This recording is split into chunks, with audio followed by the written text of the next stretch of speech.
स्वागत है आप सभी का एक बार फिर से एक्सपी क्लासेस में। मैं चेतन प्रताप आज आपके लिए लेकर आया हूँ क्लास 12th में इंग्लिश में पोइट्री के अंतर्गत जो 6वीं पोएम है aunt Jennifer's tigers by Adrienne Rich. ये जो पोएम है अपने आप में एक कंट्रास्ट वाली पोएम है, क्योंकि इसमें जो पोएम में बताया गया है उसके जस्ट एक बैकग्राउंड में एक स्टोरी है जो डिपिक्ट करती है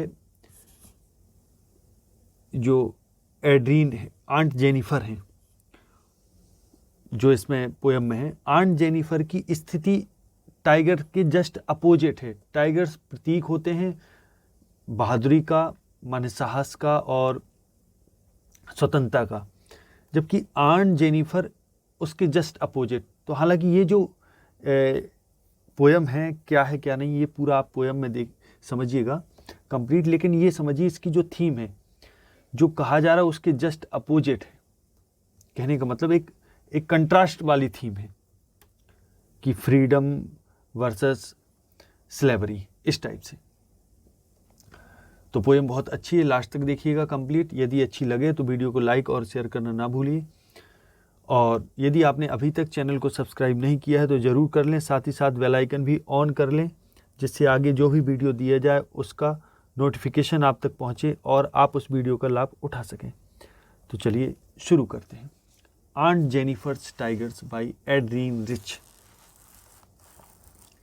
समझे।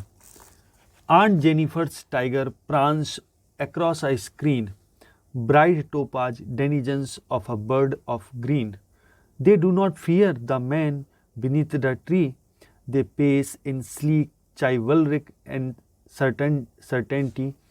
Aunt Jennifer's fingers, fluttering through her wool, find even the ivory needle hard to pull. The massive weight of Uncle's wedding band sits heavily upon Aunt Jennifer's hand. When Aunt is dead, her terrified hands will lie still, ringed with ordeals she was mastered by. The tigers in the panel that she made will go on prancing, proud and unafraid. समझे जरा। पहला stanza है इसका, aunt Jennifer's tigers prance across a screen. अब scene इधर ये है कि आंट जेनिफर अपने एक पैनल में एम्ब्रॉयडरी कर रही हैं, माने क्या होता है, ऊन से टाइगर बना रही हैं, ये समझिए। तो वो जो एम्ब्रॉयडरी जो उसका पैनल है वो एक स्क्रीन कहलाएगा। तो उसमें जो टाइगर का चित्र है वो ऐसे लग रहा है जैसे टाइगर उसमें प्रांस कर रहे हो, कुलाचे मार रहे हो। तो यहाँ पोइट कहती हैं आंट जेनिफर्स टाइगर्स, कि आंट जेनिफर के जो टाइगर है वो प्रांस अक्रॉस ए स्क्रीन, वो स्क्रीन में प्रांस कर रहे, माने कुलाचे मार रहे। और ब्राइट टोपाज, जो चमकीले, टोपाज माने होता है पुखराज, जो पीले कलर का होता है। Denizens of a bird of green, कि जो डेनिजन्स निवासी हैं, of a bird of green, कि जो हरे भरे संसार के निवासी हैं, जो चमकीले हैं और पीले कलर के हैं। टाइगर, ऐसे टाइगर आंट जेनिफर के स्क्रीन में, पर्दे में क्या कर रहे हैं, प्रांस कर रहे हैं, कुलाचे मार रहे हैं। They do not fear the man beneath the tree, वे उन लोगों से नहीं डरते जो पेड़ों के नीचे होते हैं, यानी पेड़ों के नीचे बैठे या खड़े लोगों से वो नहीं डरते। They do not fear the man beneath the tree. They pace in sleek, pace माने होता है गति, वे ऐसे चलते हैं इन स्लीक चाइवलरिक सर्टेनिटी। चाइवलरिक का मतलब होता है वीरतापूर्ण, और सर्टेनिटी माने निश्चितता, कि एक वो स्लीक माने बड़े धीरे धीरे, है ना। They pace in sleek chivalric certainty, कि बड़े बे धीरे धीरे एक वीरतापूर्ण तरीके से वो चलते हैं जब चलते हैं। यानी यहाँ इनकी जो चाल है वो इनकी निर्भीकता का, इनकी फ्रीडम का प्रतीक है। टाइगर की जो चाल है, पेस जो है वो कैसी है, एक चाइवलरिक सर्टेनिटी लिए, माने एक निर्भीकता का प्रतीक है। Aunt Jennifer's tigers prance across a screen, bright topaz denizens of a bird of green. They do not fear the man beneath the tree. They pace in sleek chivalric certainty. यानी aunt Jennifer के tiger जो हैं वो screen पे कुलाचे मार रहे, और वे वही टाइगर हैं जो ब्राइट टोपाज डेनिजन, जो ब्राइट चमकीले, टोपाज माने पुखराज, एक प्रकार का रत्न होता है जो पीले कलर का होता है। तो पुखराज जैसे रत्न का जैसे इनका कलर है, बड़े ब्राइट है, चमकीले, है ना। तो वो कहाँ के निवासी है डेनिजन से? अ बर्ड ऑफ ग्रीन, हरे भरे संसार के निवासी हैं, यानी जंगल के। दे do not fear the man beneath the tree, कि उन लोगों से वो नहीं डरते जो पेड़ के नीचे हैं।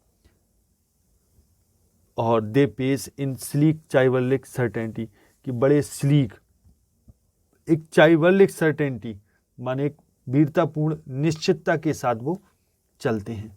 आंट जेनिफर्स फिंगर्स, अब जब आंट जेनिफर टाइगर को बना रही हैं, बुन रही हैं उसमें, तो आंट जेनिफर्स की जो फिंगर हैं, फ्लटरिंग थ्रू हर वूल, वो अपने वूल में ऊन से फ्लटिंग कर रही, फड़फड़ा रही उंगलियां, चूंकि वो बुन रही हैं तो फड़फड़ा रही उंगलियां। Find even the ivory needle hard to pull, यहाँ तक कि उंगलियों को आइवरी नीडल, हाथी दांत की बनी हुई जो सुई है, उसको भी खींचने में, पुल करने में बड़ा हार्ड लग रहा है, बड़ा कठोर लग रहा है। क्यों लग रहा है? क्योंकि जिम्मेदारियां हैं उनके ऊपर, वृद्ध हो चुकी हैं, पूरी उम्र जिम्मेदारियों से निकल गई, तो अब इतनी भी ताकत नहीं है उनके अंदर कि वो उस नीडल को भी अच्छे से खींच सके, पुल कर सके।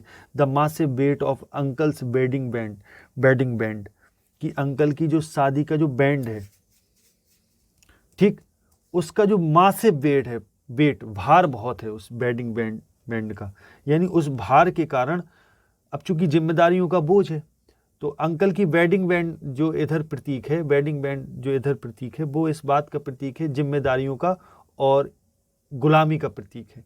जो स्त्री का शादी के बाद जो स्त्री पर बोझ पड़ते हैं उसका प्रतीक है। तो massive weight of uncle's wedding band, कि अंकल की वेडिंग बैंड का जो मासिव वेट है उसका प्रतीक है। ठीक, माने जो भारी जो बोझ है वो किसका प्रतीक है? अंकल की वेडिंग बैंड का भारी बोझ। अब वेडिंग बैंड इधर प्रतीक है किस बात का? गुलामी का। तो यानी जो पराधीनता, यहाँ दूसरे शब्द में बोलेंगे पराधीनता, कि अब शादी के कारण चूंकि आंटी जो है वो पराधीन हो गई, अंकल के अधीन हो गई, तो उस अधीनता के कारण, उस पराधीनता के कारण जो बोझ है जिम्मेदारियों का, वो मासिव वेट है, भारी बोझ है उनके ऊपर। और जो सिट्स बैठा है हैविली, माने बहुत जोरों से बैठा है, upon aunt Jennifer's hand, aunt Jennifer के हाथ में। यानी जब वो उनको जो नीडल खींचने में बड़ी दिक्कत हो रही, भारी महसूस हो रहा, वो कारण इसलिए हो रहा कि उनके ऊपर अंकल की जिम्मेदारियां हैं, है ना। उन जिम्मेदारियों के बोझ के कारण वो बड़ा भार प्रतीत हो रहा उनको। फिर आगे ऑथर पोएटेस में आगे कहती हैं कि वेन आंट इज डेड, कि जब आंट डेड हो जाती हैं, यानी जब आंट मर जाती, वेन आंट इज डेड, कि जब आंट मर जाती हैं, यानी जब आंट की मृत्यु हो जाती है, आंट जेनिफर की, तो हर terrified hands will lie still ringed with ordeals, कि जो उनके टेरिफाइड, जो भयावह हाथ हैं, जो डर के मारे जो कांपने वाले हाथ हैं, वो हाथ, कि जब मान लो आंट मर गई हैं, जब उनकी मौत हो गई है, तो हर टेरिफाइड हैंड्स विल लाइव, कि जो उनके टेरिफाइड हैंड्स हैं वो पड़े रहेंगे, स्टिल रिंग्ड विद ऑर्डील्स, कि जिनमें अभी भी, यानी मरने के बाद भी उनके उन्हीं भयातुर हाथ जो हैं वो अभी भी रिंग्ड हैं, यानी उनमें वो अंगूठी पहने हुए हैं, विद ऑर्डील्स। कौन सी अंगूठी? जिसमें जिम्मेदारियां हैं, ऑर्डील है। अब यहाँ ऑर्डील का अर्थ जिम्मेदारी नहीं बल्कि कटु अनुभव है, कि जो कटु अनुभव वाली अंगूठी वो अभी भी पहने हुए। अब कटु अनुभव वाली अंगूठी क्यों कहा? इसलिए क्योंकि जो अंगूठी प्रतीक है वो विवाह का प्रतीक है, और इन्होंने अपने पूरे जीवन भर ये अपने पति से टॉर्चर होती रही, है ना। तो स्टिल माने अभी भी, ringed with ordeals she was mastered by, कि जिनसे उनको मास्टर किया गया था, माने अपने उनके पति ने उनको, यानी अंकल ने उनको अपने अधीन कर रखा था, मास्टर कर रखा था। मास्टर का मतलब होता मालिक, तो यहाँ कहने का मतलब सी वाज मास्टर्ड बाई, अब बाई के आगे नहीं लिखा गया, यानी अंकल होना चाहिए, ठीक। तो कहने का मतलब अंकल, जिसके कारण वो अंकल की गुलाम बनी रही, तो उन्हीं कटु अनुभव अभी भी उस अंगूठी में मौजूद हैं, है ना। और the tigers in the panel that C made will go on prancing, कि यहाँ कहने का मतलब जो टाइगर्स पैनल में बने वो अभी भी गो ऑन प्रांसिंग, वो अभी भी कुलाचे मारेंगे, प्राउड, बड़े गर्व के साथ, एंड अनअफ्रेड, और बिना डरे।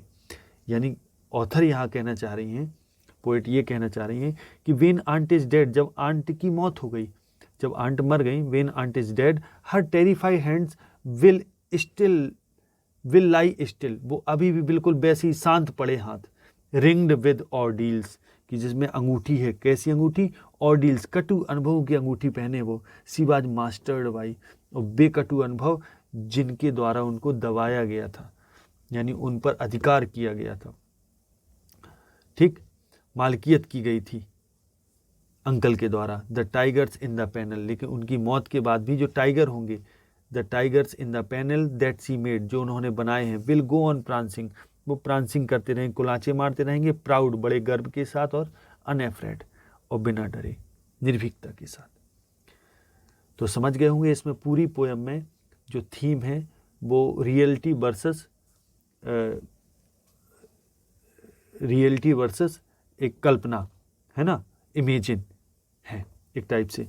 तो वेन आंट इज डेड, जब आंट, मालूम आंट जब मर गई हैं, यानी आंट की जब मौत हो गई, when aunt is dead her terrified hands will lie still, कि जब वेन आंट इज डेड, जब आंट मर गई हैं, यानी जब उनकी मौत हो चुकी है, तो when aunt is dead her terrified hands will lie still ringed with ordeals, कि उनके वही भयावह हाथ अभी भी रिंग्ड हैं, ऑर्डील्स, ऑर्डील्स माने कटु अनुभवों से अभी भी भरे हैं, सी वाज मास्टर्ड बाई, जिससे उनको दबाया गया था, और माने उन पर काबू किया गया था, मास्टरी की गई थी, कहने का मतलब ये है कि उनको अधीन किया गया था अंकल के द्वारा।